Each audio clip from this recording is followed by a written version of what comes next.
Cambodia really has it all.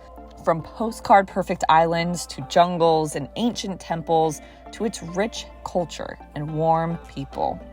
Here are some of the best experiences on a trip to Cambodia. You can't go to Cambodia and not visit the famous temples of Angkor outside Siem Reap. The sprawling UNESCO World Heritage Site is peppered with hundreds of ancient temples, religious structures, and crumbling relics.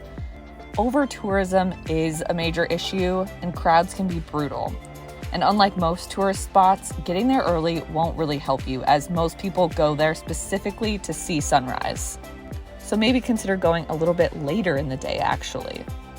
Definitely recommend getting a multi-day ticket, as there is so much to explore and see. Cambodia has a really great collection of tropical islands, and the best part is, tourists have not really quite discovered a majority of them. Koh Rong is the largest, most developed, and popular island. But infrastructure is fairly basic, with electricity and Wi-Fi pretty limited. Cambodia is home to the Cardamom Mountains, Southeast Asia's largest remaining rainforest. For the adventurous traveler who wants to explore this rugged terrain, there are several treks with varying length, difficulty, and location, depending on what you're looking for.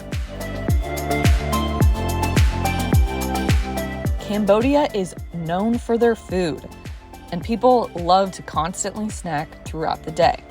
That means the country's streets are covered with street food vendors selling a variety of local delicacies for visitors to try. Feast on rice dishes, noodles, and curries.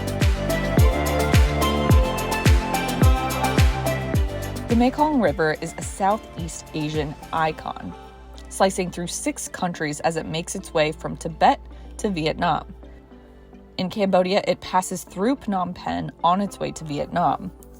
There are trans-country cruises available, but a sunset cruise along the Mekong is a must while you're in Phnom Penh.